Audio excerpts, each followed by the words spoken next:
ప్రజా సమస్యలు ఇవాళ ఉన్నటువంటి పరిస్థితుల పరిష్కారం కోసం ఆలోచన చేస్తాం.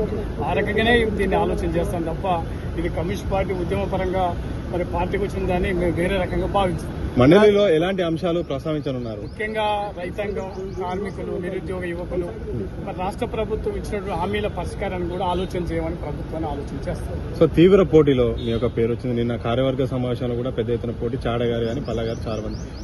ఈ నేపథ్యంలో మీకు అవకాశం రావడం పట్ల సరే, జనరల్ గా ఒక పార్టీ అనుకున్నప్పుడు కొన్ని అభిప్రాయాలు ఉంటాయి.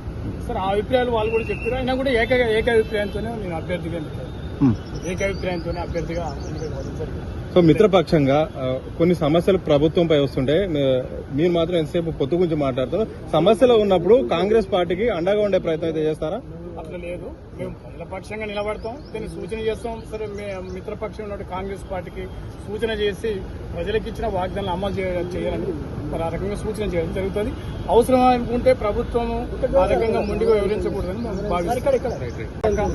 ప్రజా సమస్యలు ఇవాళ ఉన్నటువంటి పరిస్థితుల పరిష్కారం కోసం ఆలోచన చేస్తాం.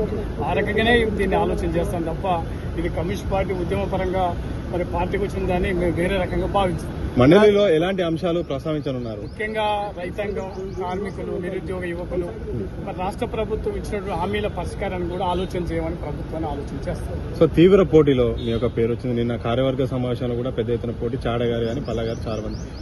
ఈ నేపథ్యంలో మీకు అవకాశం రావడం పట్ల సరే, జనరల్ గా ఒక పార్టీ అనుకున్నప్పుడు కొన్ని అభిప్రాయాలు ఉంటాయి. సరే, ఆ అభిప్రాయాలు వాళ్ళు కూడా చెప్తారు. అయినా కూడా ఏకాభిప్రాయంతోనే నేను అభ్యర్థిగా జరిగింది. సో మిత్రపక్షంగా కొన్ని సమస్యలు ప్రభుత్వంపై వస్తుంటే మీరు మాత్రం ఎంతసేపు పొత్తు గురించి మాట్లాడుతూ సమస్యలు ఉన్నప్పుడు కాంగ్రెస్ పార్టీకి అండగా ఉండే ప్రయత్నం అయితే చేస్తారా? అట్లా లేదు, మేము ప్రజల పక్షంగా నిలబడతాం, దీన్ని సూచన చేస్తాం. సరే, మిత్రపక్షం ఉన్న కాంగ్రెస్ పార్టీకి సూచన చేసి ప్రజలకు ఇచ్చిన వాగ్దానాలు అమలు చేయాలని మరి ఆ రకంగా సూచన చేయడం జరుగుతుంది. అవసరం అనుకుంటే ప్రభుత్వం ఆ రకంగా ముందుగా వివరించకూడదని మేము భావిస్తాం. Right, okay, thank you so much sir.